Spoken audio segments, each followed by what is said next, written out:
El relato del Evangelio de Mateo sobre el nacimiento de Jesús no comienza con los bien conocidos sucesos de la natividad, es decir, con la estrella, con los pastores o con el pesebre. Comienza en la neblina de tiempos aún más antiguos para proporcionar una genealogía larga y aparentemente tediosa respecto al pasado de Jesús. Es fácil perder la paciencia con estos versículos al estar leyendo tantos nombres, y la mayoría de nosotros tendemos a brincarlos, a leerlos muy rápido e irnos rápido a la acción, al nacimiento, a lo que realmente pasó, darles una leída rápida y entonces llegar al momento del nacimiento. Pero la Navidad se refiere no solo a un nacimiento, sino a una venida. Y recordar que Dios había planeado la llegada de su Hijo aún antes de crear la tierra. Y como todo buen escritor, Mateo se encarga de entender y hacernos entender a Jesús a través de la historia.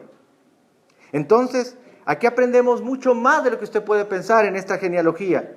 ¿Qué dice sobre el significado de la Navidad? ¿Qué dice sobre Cristo? Aprenderemos algunas cosas el día de hoy sobre lo que Mateo dice y aún de lo que no dice en esta genealogía. Mateo no comienza su historia del nacimiento como la típica frase de "había una vez". Así inician los cuentos de hadas, los mitos o las leyendas. Había una vez puede ser una expresión que señala que a lo mejor existió o a lo mejor no fue real esa historia. Lo sorprendente es que Mateo no hace eso, sino que enarbola la tabla genealógica de Jesús para mostrarnos que Jesucristo y su nacimiento están fundamentados y que Jesús tiene un lugar en la historia, que Jesús no es una metáfora, no es un mito, que Él es real. En las narraciones de los evangelios, lo verdadero importante es que no te dicen qué debes hacer, sino que la historia de los evangelios nos dice lo que Dios ya ha hecho. El nacimiento del Hijo de Dios en el mundo es un evangelio, una noticia, una buena noticia, un anuncio de que no te salvas a ti mismo, sino de que Dios ha venido a salvarnos. Otras religiones quizás podrán hablar de otros caminos, de otras obras, de otras cosas que debemos hacer, de cómo te debes portar. Pero los evangelios hablan de lo que Cristo ya hizo por nosotros, de lo que Él ha hecho y ha pagado en la cruz por nosotros. Jesucristo vino y dice: yo soy la realidad espiritual, nunca podrás llegar a mí porque yo soy el que ha descendido hasta ti. Y eso es una gran noticia que nos explican los evangelios. La Navidad entonces nos muestra que el cristianismo no es un buen consejo de qué debemos hacer, sino una excelente noticia. Así que vamos a iniciar nuestra serie La Navidad Asombrosa. Lo que hace que el nacimiento de Cristo sea asombroso, porque hay acontecimientos, personas y sucesos detrás de esta historia que hacen el nacimiento de Cristo asombroso, pero que hacen también al evangelio asombroso. Y el evangelio es asombroso, número uno, porque el evangelio es gracia en medio del fracaso. Mateo comienza su evangelio con una serie de nombres, con una genealogía de Jesús. Pero ¿qué es lo que realmente nos está diciendo? Y en este momento debemos recordar el momento y la cultura en la que Mateo vivía y escribía este evangelio. Hoy vivimos en una cultura individualista en la cual tú te recomiendas a otros con tus títulos, con tus credenciales, con tu experiencia laboral, con lo que tú has hecho, con tus logros. Que no sepa la gente que soy de Nuevo Ideal porque no me contratan.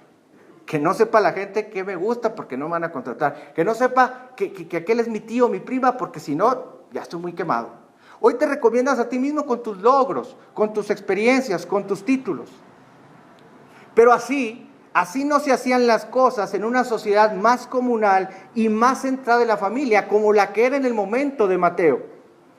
Esto puede parecer una genealogía y en verdad lo es, pero sabe, también es un currículum. En aquellos tiempos, la familia, el linaje, la tribu era muy importante. El clan era muy importante. La gente con la que tú estabas conectado era lo que constituía tu currículum. Por tanto, una genealogía en esa época era la manera de decirle al mundo: este soy yo, con todos estos que me rodean, que me anteceden. Este soy yo. Y es interesante saber que en aquellos días la gente retocaba su currículum, como lo hacemos hoy en día. Escondemos a algunos que no queramos. No, es mi primo, no, pero muy lejano. Es una tía que no conocí, imagínate. Y escondemos y retocamos a algunas personas del árbol genealógico para que no sepan que yo soy de la familia. Y en esos tiempos dicen que nosotros tenemos a omitir partes de nuestros antecedentes que podrían dejarnos mal parados o que podrían dejarnos con una mala imagen. Y eso hacía que la gente también en los tiempos así antiguos hiciera lo mismo. Algunos historiadores dicen que Herodes el Grande quitó muchos nombres de su genealogía pública con tal de que nadie supiera que esas personas estaban conectadas con él. El propósito de un currículum genealógico era impresionar a los observadores de la alta calidad y las respetables raíces que tú podrías tener. Es decir, del linaje que venías, de la familia de la que procedías. Era importante mencionar quiénes eran tus antepasados, el linaje del cual descendías. No obstante, Mateo, en lugar de esconder la basura, hace exactamente lo opuesto con Jesús. Y esta genealogía es sorprendentemente distinta a otras genealogías antiguas. Para comenzar, se enumeran en esta genealogía 5 mujeres, todas antecesoras de Jesús. Y esto es importante notarlo porque era inusual. Para los lectores modernos quizás no cause ningún problema que haya mujeres en la historia, en la genealogía. Pero en las antiguas sociedades patriarcales, insisto, como la de esta época, jamás se nombraría a una mujer en la genealogía. Mucho menos a 5. Porque en aquellas culturas se podría decir que las mujeres eran unas marginadas de género, solo por ser mujer. Pero sin embargo, 5 mujeres están mencionadas por Mateo en la genealogía de Jesús. Además, la mayoría de las mujeres de este currículum no eran judías, eran gentiles. Tamar, Rahab, Ruth, 2 cananeas y una moabita. Ni siquiera eran judíos, eran israelitas. Para los antiguos judíos, estas naciones, cananeas y moabitas, eran impuras. Eran naciones impuras, a las cuales no se les permitía ni siquiera entrar al tabernáculo o al templo para adorar. Eran marginados raciales. Y sin embargo, esas mujeres aparecen en la genealogía de Jesús. Pero otra dimensión sorprendente de la historia es que al nombrar a estas mujeres en particular, Mateo deliberadamente le recuerda a los lectores de esa época algunos de los incidentes más sórdidos, desagradables e inmorales de la Biblia. Por ejemplo, dice que Judá fue el padre de Fares y Zera, cuya madre fue Tamar. ¿Por qué Mateo trae a colación a ese nombre? ¿Por qué trae a Tamar a la historia y a Judá? Usted recuerda la historia, ahí en Génesis. Tamar engañó a su suegro, Judá, para que durmiera con ella, aunque en la historia completa sabemos que también Judá había sido un poco injusto con ella, pero ella lo engaña para tener relaciones con él en un acto de incesto, que en toda la Biblia está considerado como algo contrario a la ley de Dios. Aunque Jesús descendía de Fares y Zera, Mateo incluye a Judá y a Tamar para asegurarse de que tengamos la historia completa en mente. De esa familia disfuncional provino el Mesías. Pero no solo menciona a estas mujeres, sino que también nos recuerda quién era Rahab, porque también la menciona. Y no solo era cananea, sino que también se dedicaba al oficio más antiguo del mundo. Era una prostituta. y es mencionada en el espectacular currículum. Miren qué currículum se carga Jesús, ¿no? ¡Qué familia! Y luego en el verso 6 nos recuerda al rey David.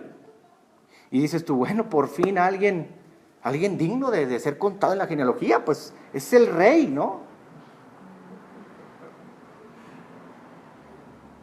No obstante, Mateo añade uno de los sobreentendidos más grandes e irónicos de la Biblia. Dice, David era el padre de Salomón, cuya madre había sido la esposa de Urías. Si no supieras nada de la historia de la Biblia, esto no podría resultarte extraño. Pero si supieras por qué nos da solo un nombre, por qué no dice Betsabé, ya es hija de Betsabé. Pero Mateo nos invita a recordar un capítulo trágico y terrible en la historia de Israel. Cuando David era un fugitivo del rey Saúl y que huía de él, algunos hombres, para salvar su vida en el desierto, lo rodearon y arriesgaron su vida por él para protegerlo. La historia le llama a los valientes de David. Arriesgaron todo por él. Y uno de esos hombres era Urías, amigo a quien David le debía la vida. Sin embargo, años después, cuando David ya era el rey, en la terraza, sin hacer nada, a las 10 de la mañana que se levantó, vio a la esposa de Urías, Betsabé, la deseó, la mandó traer y se acostó con ella. Le gustó tanto que después hizo algunos arreglos para que Urías fuera al principio de la batalla y fuera asesinado y poder casarse con ella.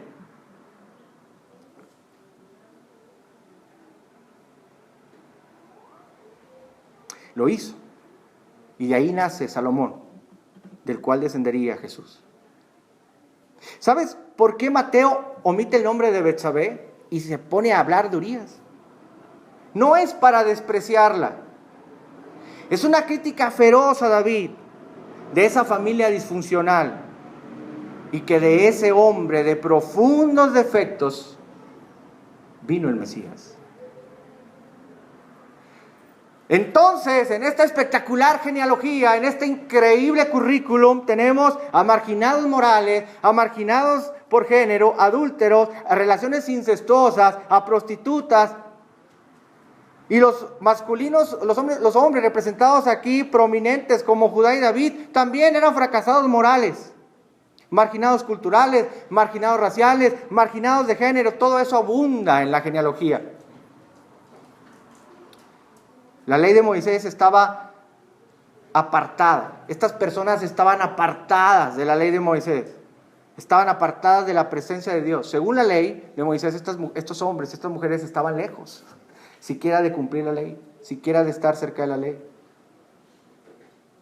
Sin embargo, a todos estos se les reconoce públicamente como antepasados de Jesús. Mateo no se escondió nada. Pero ¿qué significa esto para nosotros? ¿Cuál es la historia detrás? ¿Cuál es el mensaje detrás de esta genealogía?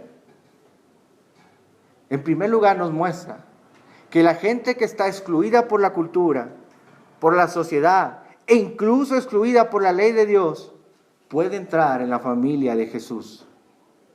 No importa tu genealogía, no importa lo que hayas hecho, no importa el pecado al cual tú hayas sido sujeto, si te arrepientes y crees en Él, la gracia de Jesucristo puede cubrirte tu pecado y unirte a Él. Pero es que no puede ser, hermano, usted no sabe lo que yo he hecho. No, tampoco tú sabes de lo que Dios me ha perdonado a mí. Aquí estoy.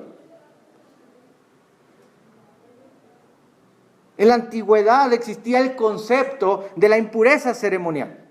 Si debes permanecer santo, respetable o bueno, deberías evitar el contacto con aquello que no era santo, incluyendo personas. Porque la falta de santidad era contagiosa. No te juntes con aquellos, no vaya a ser que te hagas como ellos y pierdas la santidad. No te juntes con la chusma. Debías mantenerte alejado. Pero Jesús revierte esta realidad. su santidad y bondad no pueden contaminarse con el contacto con nosotros. En cambio, su santidad nos contagia cuando nosotros tenemos contacto con Él. Cuando vienes a Jesús, sin importar quién seas y lo que hayas hecho, sin importar las manchas morales de tu pasado que hoy tengas, Él puede volverte tan puro como la nieve, dice Isaías. Por otra parte, puedes ver al rey David, que tenía todos los avales para poder estar en la genealogía. Era hombre, no mujer, era judío, no gentil, era de la realeza, no de la pobreza. Sin embargo, como nos muestra Mateo, él también puede estar en la familia de Jesús, pero por gracia. Sus obras perversas de David fueron peores, quizás, que las de todas estas mujeres juntas. Sin embargo, aquí está, dentro de la historia. Porque este mundo no se divide entre personas inocentes y personas culpables. Todos somos culpables. Todos somos culpables. Todos somos malos. Ya lo vimos en Romanos. Pero todos podemos estar en la familia de Cristo por gracia. Puedes estar de pie ante Dios solo por la gracia de lo que Cristo ha hecho por ti. No existe nadie tan perfecto que no necesite la gracia de Jesucristo. Y no existe nadie, ni siquiera el peor ser humano, que no pueda recibir la gracia de Jesucristo, si hay arrepentimiento y fe. En Él, en Cristo, lo que nos dice Mateo es que en Él las prostitutas, los reyes, los hombres, las mujeres, los judíos, los gentiles, una raza u otra, los morales, los inmorales, todos son iguales, todos son pecadores y todos están perdidos por igual, pero todos son amados y aceptados por igual. Cuando leemos este pasaje en la Biblia Reina Valera, hablamos de los engendramientos, y fulano engendró a sultano y el otro engendró al otro, y es aburrido, ¿no? No, la gracia de Dios es tan penetrante incluso que los engendramientos de la Biblia destilan misericordia divina. La Navidad es asombrosa porque lo que hay detrás de la historia de Jesús es asombroso. Y eso hace que el Evangelio sea asombroso. Y el Evangelio es asombroso porque, número uno, es un acto de gracia en medio de aquellos que se sienten fracasados. Y número dos, porque el Evangelio es una esperanza en medio de la espera. ¿Hay alguna cosa que aprendemos en esta genealogía? Porque vean todo lo que pasó en la historia. ¿Cuántas generaciones pasaron? Esto nos recuerda que la promesa de Jesús, la promesa de Dios de mandar un Mesías, se postergó durante muchas generaciones, hasta que se cumplió que Jesús era el hijo de Abraham, que todos los pueblos de toda la tierra serían benditos a través de sus descendientes. Esa era la promesa, incluso desde Génesis 3:15, que Dios mismo profetizó que vendría uno que aplastaría la cabeza de Satanás y derrotaría el mal. Desde esa promesa pasaron siglos, milenios, hasta que el ángel vino a María a darle esa noticia. La promesa tardó mucho tiempo en llegar. Lo único que había era profetas que decían que un día vendría el Mesías y que había una promesa mesiánica de que un día Él vendría a libertarnos, a salvarnos, y lo único que había era vivir de esa palabra, vivir de esa esperanza de que en el futuro vendría el Mesías. Y pasaban los años y los tiempos, y aquel Mesías cuyo venimiento se anunciaba no aparecía. Incluso hubo años de silencio entre Malaquías y Mateo, 400, 500 años según los historiadores, donde no hubo más profecía, donde no hubo más palabra, donde nadie dijo nada. Dios guardó silencio y no había más noticias de ese Mesías.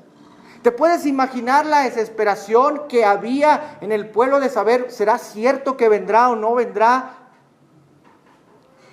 Pero había silencio de parte de Dios porque no sabía nadie nada. Parecía que Dios se había olvidado de ellos. ¿Sabes? No podemos juzgar a Dios según nuestro calendario. Tal vez Dios en su obrar pareciera lento en nuestras vidas. A veces pareciera que se olvida de nosotros y se olvida también de lo que nos promete. Quizás a veces se nos pueda parecer que obra demasiado lento, que no responde nuestras oraciones tan rápido como quisiéramos, que nos mantiene en agonía, que nos mantiene en espera. ¿Qué va a pasar? Con una incertidumbre feroz, si va a ayudarnos o no. Que me diga bien Dios si me va a ayudar, si no, para yo hacerle por mi cuenta. Diga bien. Y esa espera prolongada nos puede traer desesperanza y mucho miedo, desesperación.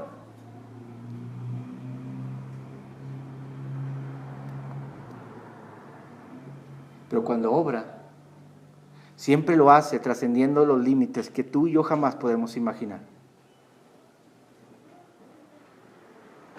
Obrando de formas que nunca pensamos que iba a ser.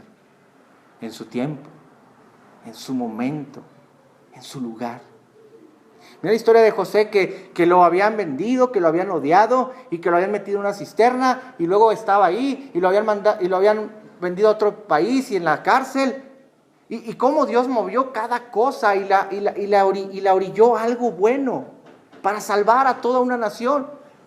Incluso José le dijo a sus hermanos: ustedes piensan que me vendieron y me trajeron aquí, pero no, fue Dios el que planeó todo esto para bien.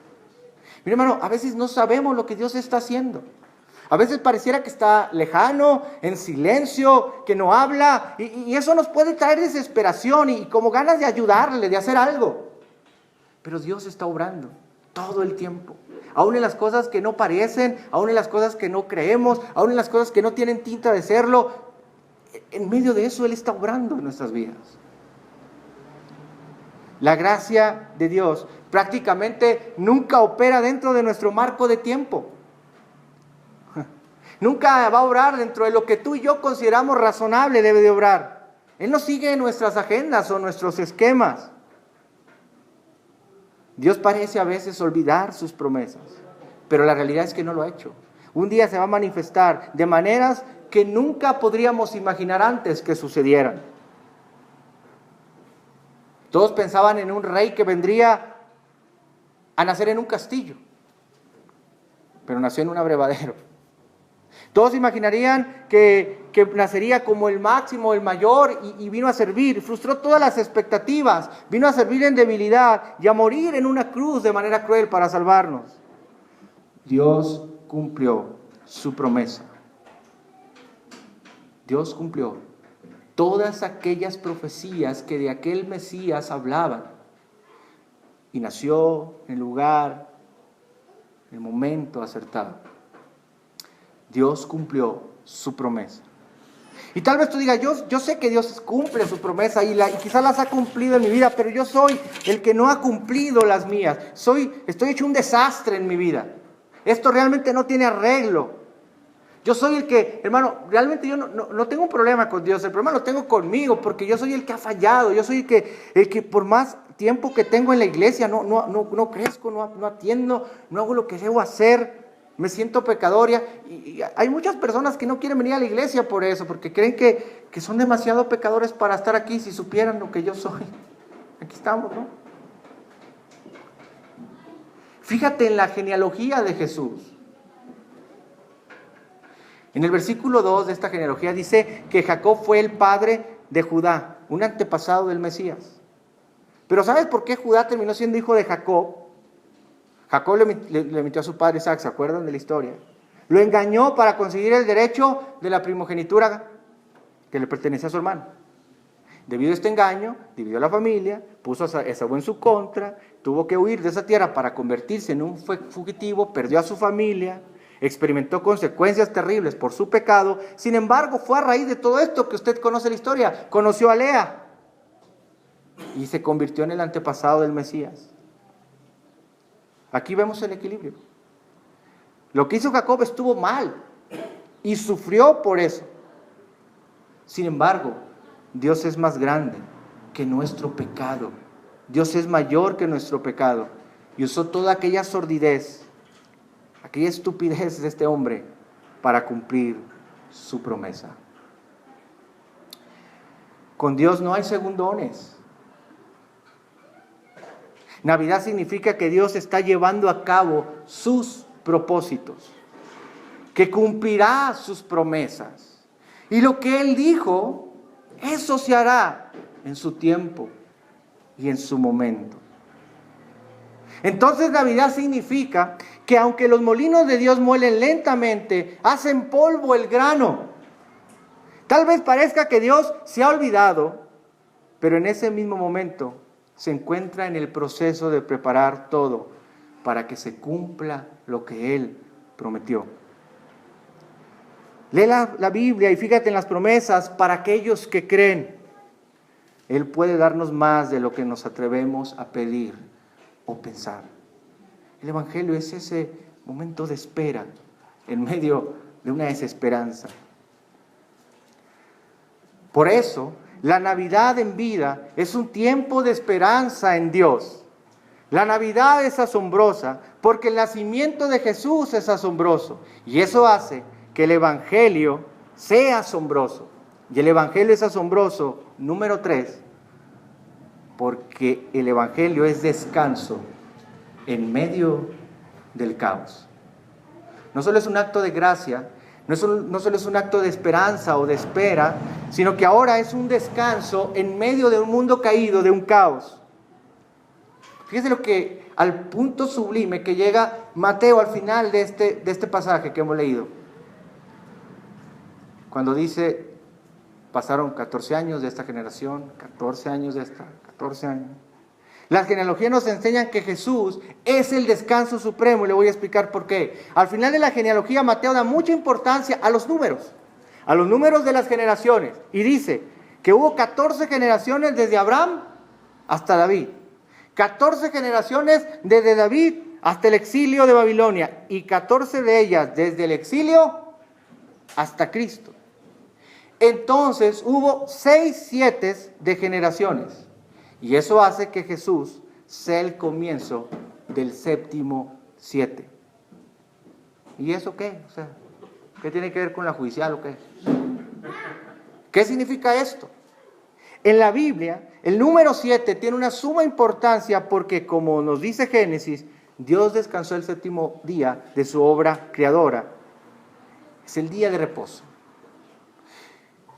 1 entre 7 es el día de descanso. El simbolismo del 7, el día de reposo, también va más allá. En la ley mosaica, cada 7 años, si usted recuerda, el granjero no debía trabajar en la tierra para dar oportunidad a que ésta repusiera sus nutrientes, y así el séptimo año representaba reposo. Finalmente, en Levítico se nos dice que el último año del séptimo periodo de 7 años, el 49º, debía ser el año del jubileo.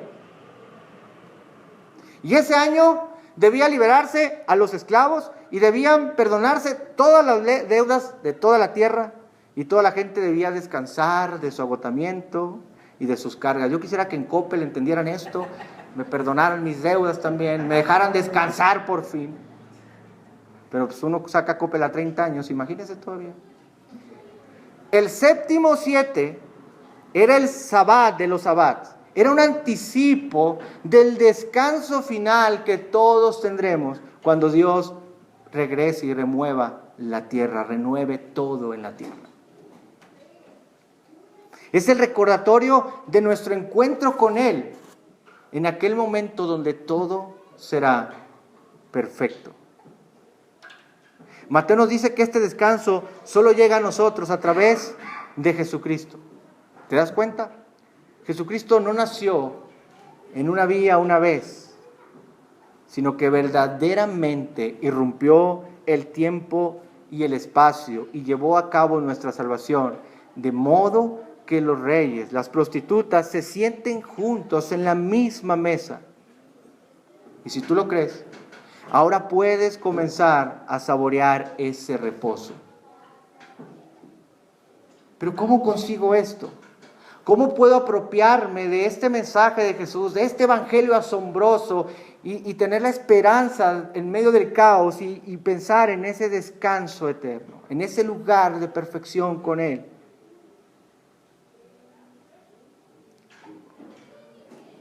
En Jesús ya no tienes que demostrar quién eres, porque sabes que al final en realidad no importa si eres un fracasado o un rey. Lo único que necesitas es la gracia de Dios, y puedes tenerla a pesar de tus pecados y a pesar de tus fracasos. Solo debes arrepentirte y creer que Cristo lo hizo posible y que Él puede limpiar tus pecados, que puede limpiar tu vida y poder reconocerlo como tu Salvador, y eso te traerá descanso interior también. Además, todos necesitamos descanso de los problemas y de los males de este mundo. A nosotros a veces nos parece que debemos controlar la historia, que tenemos que hacer todo lo posible para que todo nos salga bien. Pero esto no solo es agotador, es imposible.